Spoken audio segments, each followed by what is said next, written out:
Marvel stuff. Breaking new Marvel 2024, 2025 release schedule revealed. Let's see what everything always to say about this and check this out. What's going on, guys? Welcome to Everything Always. My name's Michael Roman, aka Allfires, and I hope you guys enjoyed Loki episode 1 as much as I did. Trust there is so much to come in that show. Episode 2 is right around the corner, and throughout the week we have a couple of theory videos coming on exactly where this is all going to go.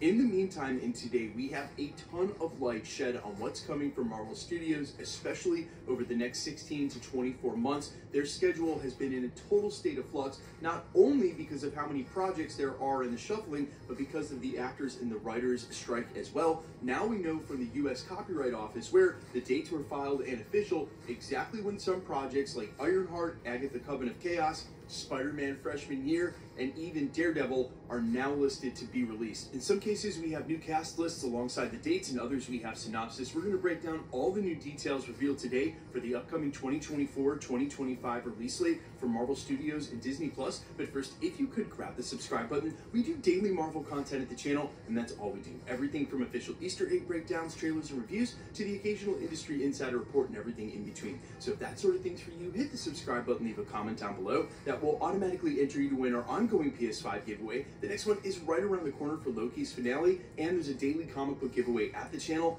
all the way through this month. So again, all you gotta do, be a sub, leave a comment if you want, stick around to the end of the video, we get into all the giveaway stuff again there. Okay, so the normal disclaimer, keep in mind that Marvel Studios could go ahead and change any or all of this, and if the actor strike should go much further into next year, for sure some of this will change. In the meantime, most of this is due to public filings. These are things people could actually source from Marvel Studios going ahead and registering with the Copyright Office. So a lot of the information is official. Whether the dates are going to change or not is yet to be seen. We'll start with the beginning of 2024, where it was already rumored that Echo would be coming out in January of this year. And according to the latest update, it appears as though Echo is going to be released on January 10th, 2024. Now, it was also rumored that we would get Agatha Coven of Chaos, or should we call it the Darkhold Diaries, sometime after Echo in early spring. That's now been updated due to this filing. Agatha Episode 1, the date of publication is now projected as September 19th, 2024, and it also had the following synopsis. Marvel Studios presents Agatha. In the first episode, we see Agatha Harkness, played by Kathryn Hahn,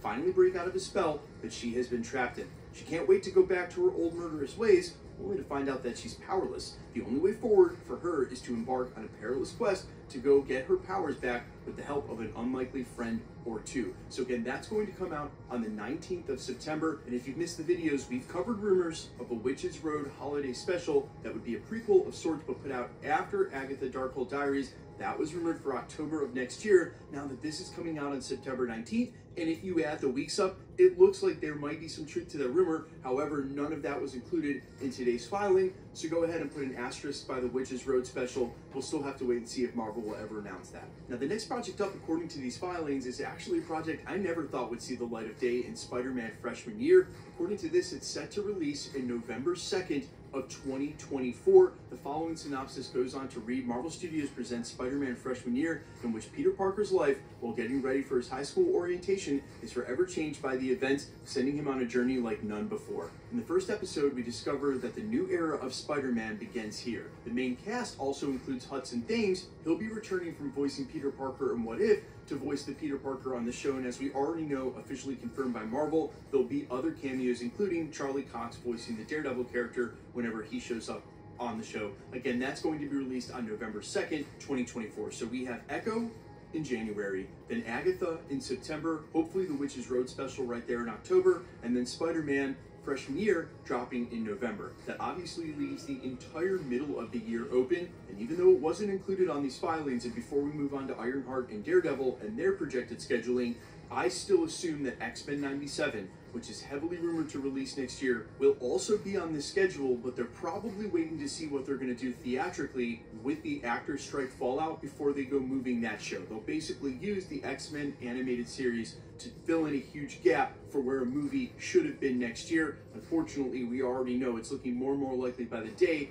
Brave New World is going to be the only film that can release next year, and if Deadpool even has a shot, it wouldn't be until the very, very end of the year anyway. Now, next up, we have Daredevil Born Again, something that was already in production and filming this year, but actually had to be delayed and shut down before the actor strike even started because of the writer's strike and them not being able to do rewrites on set, something that has been addressed now so they can resume whenever the actor's strike is done. According to this filing, they won't be publishing Daredevil until sometime in 2025. They've got the approximate publication date of just January 2025, but I guarantee that that's a placeholder for now and that they won't be able to update that until they start filming again. So we know now officially, according to this, more than anything, that we're just not going to get it next year, but we basically already knew that anyway. And here's the real interesting one.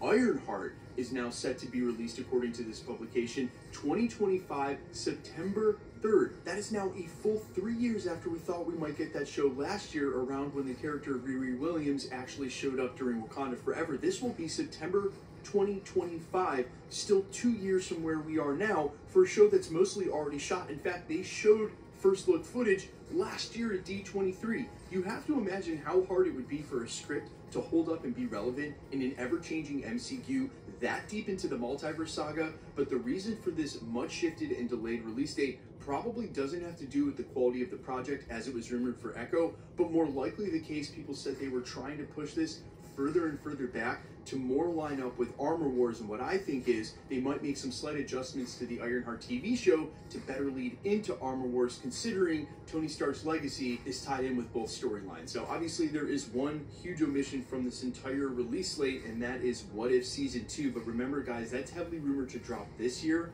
right around Christmas. That's why it wouldn't be in these updated filings. What If's been ready to go for quite some time, and the fact that it didn't show up on these next 2 years of approximate release dates for Marvel slate means to me that it is coming out this year. And then by then, when we get to Ironheart in 2025, that will basically have caught us up on the glut of Disney Plus projects that Bob Chapek was trying to get Marvel Studios to release 3 and 4 a year. That will push us through all those. What I also think is very interesting now is that nothing else going forward can play it this safe. They still have Wonder Man that's in production, and I'm assuming that won't get too off of the rails. But for any TV show announced now that they would start writing and put into production for Disney Plus, say to come out in 2027, 2028, is going to have to be relevant in the context of Avengers Secret Wars or Avengers Kang Dynasty. It will also be under the directive of Bob Iger to get back to projects that strictly focus on feeding into the Avengers films, a franchise that has been noticeably absent since Avengers Endgame and not anywhere to be found now in Phase 4, and it's looking like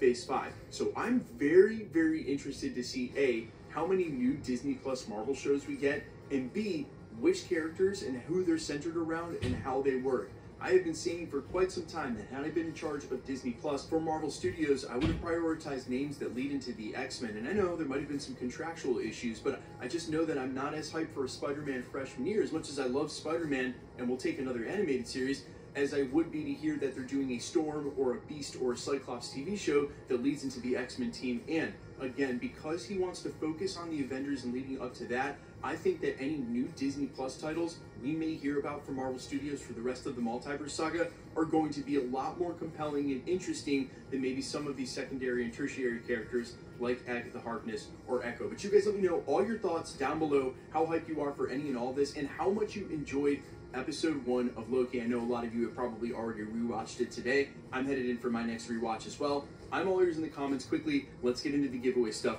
before I let you go. All right, we're still giving away PlayStation 5s. The next giveaway is right around the corner to coincide with Loki's finale. We've also got one for the Marvels and then one in December for What If. So 3 PlayStation 5s before the end of the year. We also just announced 5 new winners in the Easter egg video. We're doing a daily comic book giveaway for random variant comics here that I've collected from sponsors over the years. If you want to be entered to win, all the same rules will always apply. Hit the subscribe button because you need to be a subscriber. Then leave a comment down below because it's truly random. The more videos you comment on, the better chance you have of winning. The best way to keep up with the content has always been to hit the notification bell with all notifications turned on. And as always, if you like today's video, I'd appreciate it if you'd hit the like button. My name's Michael Roman. You can find me on Instagram and Twitter at I'mFires. You can also find me on Spotify, YouTube, Amazon, Apple, iTunes, wherever you listen to original music under the name All Fires. And while I'd sincerely appreciate you checking my music out, thanks for checking this channel out. Stick around. We'll be posting again real soon. Subscribe, like this video, have a great day, and please like this video, have a great day, and see you guys, bye.